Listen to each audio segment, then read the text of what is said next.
This happened a few weeks ago, but I'm having trouble processing the following events. I'm hoping that typing them out helps in some way. It started off normally enough. I parked my car in an empty car park a couple of hours before first light, grabbed my 3 fishing rods and various bits of gear contained in a backpack, attached my headlamp, and started the walk through the bush to the rock platform. Being the middle of winter, it was chilly. The temperature was hovering a few degrees above zero, but the swirling wind, it felt colder. The walk to the rock platform, which meets the Pacific Ocean, takes around half an hour on a good day. It can take double that on the way back if you're carting a 20-kilogram fish. The prospect of that meant I was a bit earlier setting off than I needed to be. I was excited, damn it. I hadn't been fishing in a few weeks, and I was keen to get down there and get myself set up on the best part of the ledge. I wanted to catch some baitfish first thing, which I then used live to hopefully attract some large species, of which this and the surrounding rock platforms are well known for producing. Thinking back, the first thing that struck me as unusual was the quietness of the bush as I walked deeper into the undergrowth. The track was reasonably well worn, but there'd always be noises filtering through, whether from close by or deeper in the bush. Kangaroos, possums, insects, whatever. But it was eerily quiet. There was only the sound of the wind whistling through the treetops. The second unusual thing was the temperature as I approached the highest point of the cliff top. Just before the descent down to the rock platform below. It should have been colder up here, as it was right in the teeth of the wind. But it was warm, uncomfortably warm. Again, it seemed odd, but I moved on to the rope ladder without giving it too much more thought.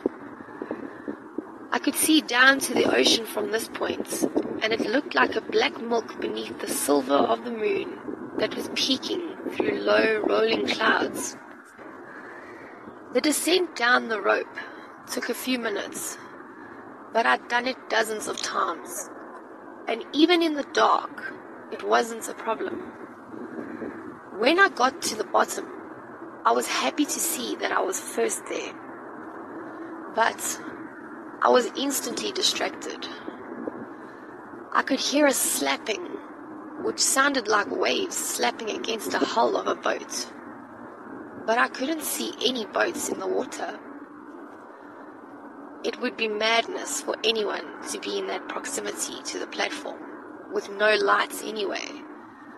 So I thought, maybe it was waves slapping against something that washed up on the rocks further up or down the platform. I didn't like it though. I had an uneasy feeling that I couldn't quite put my finger on. Again, I put it to the back of my mind, and the next half an hour or so went by uneventfully as I began setting up some gear and also catching some bait.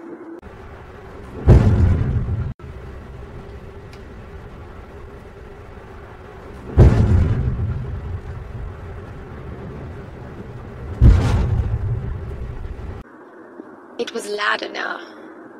I looked out to sea again, then scanned the platform again. Nothing. I dismissed it as me being paranoid, and I sat down to rig up one of my rods. But then there was a different noise. It was the faint sound of whispering voices coming from somewhere, but I couldn't work out where.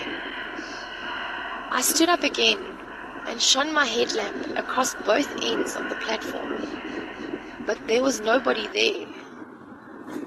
There was no reason anybody would be here, especially not at this hour, unless they were fishing. "Who's there?"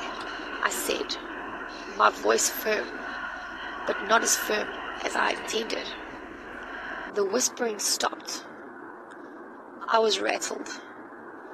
I stepped forward and straight onto the rod I was rigging, snapping the top couples of guides off. "Fuck it," I cursed, furious at myself. Not only was that going to be an expensive repair bill, but I now had one less rod in action for the day. The faint whispering started again. It wasn't the wind. I was certain of that. I'd fished here for years. I knew every sound this place produced. It had to be coming from a boat. The slapping was still in the background too, but there was still no fucking boat that I could see.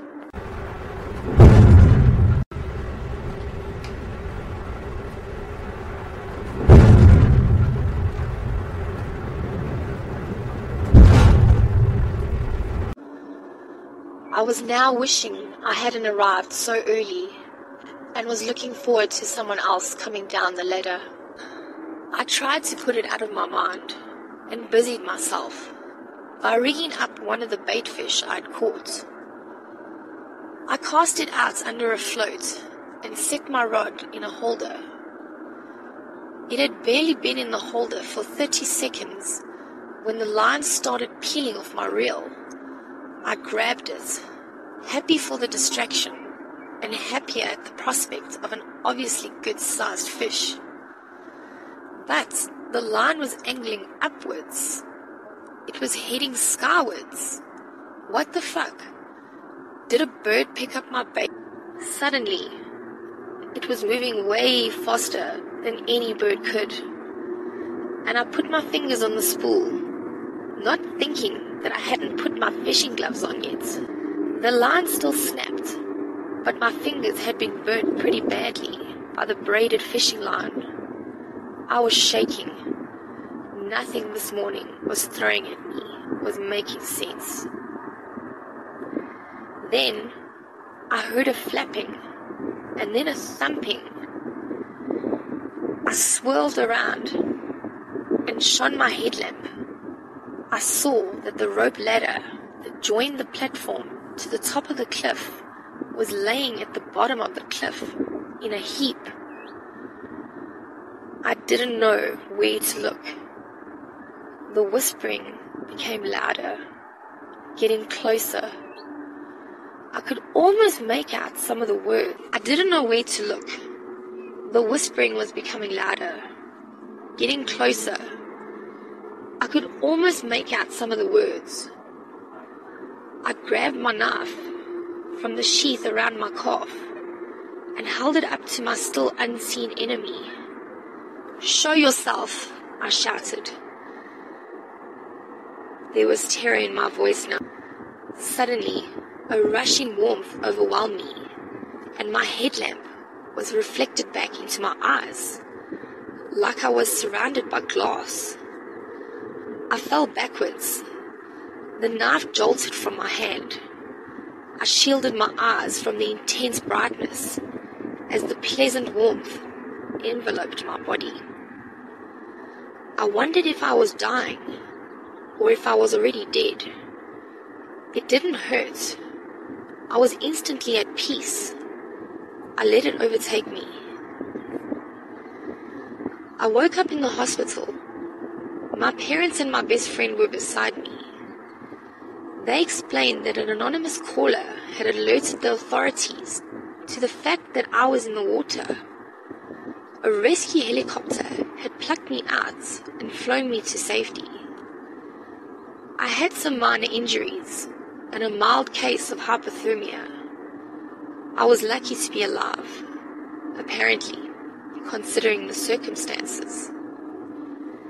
The next day, when I was free to leave the hospital, my best friend Adam offered to drive me back to the car park where I left my car.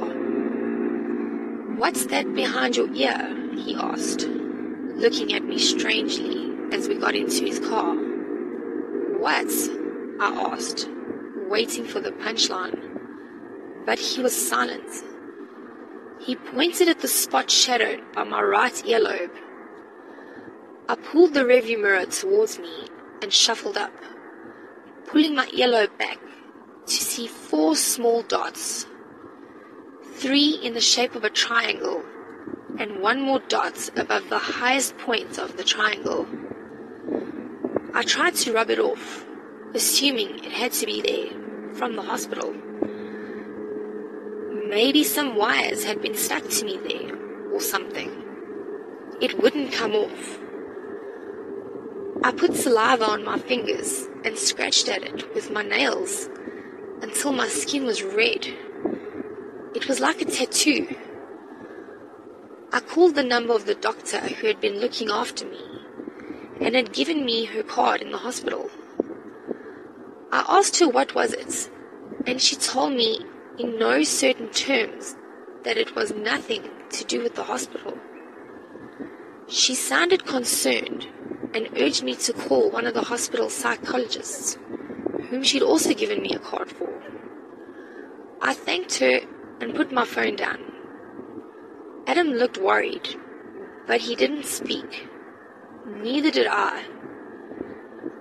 When we arrived at the car park, where my car was, I was relieved to see it was still there and not damaged.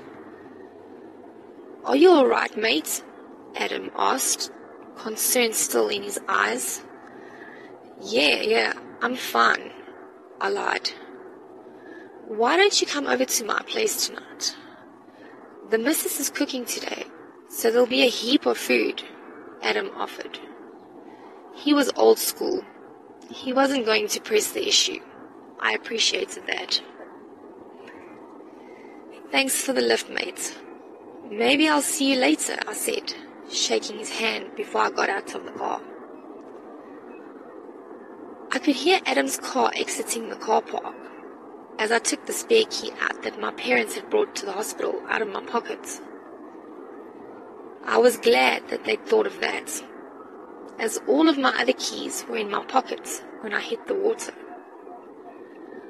I opened the car boot to throw in the bag of clothes they'd also got me when I saw something that made my blood turn to ice. All my fishing gear was in the back of my car. My 3 rods completely intact, my bag perfectly packed, and I felt sick. I sat down in the driver's seat. That's not fucking possible, I told myself. I put my head in my hands. Then it dawned on me. The bandages on my fingers of my left hand. I ripped them off.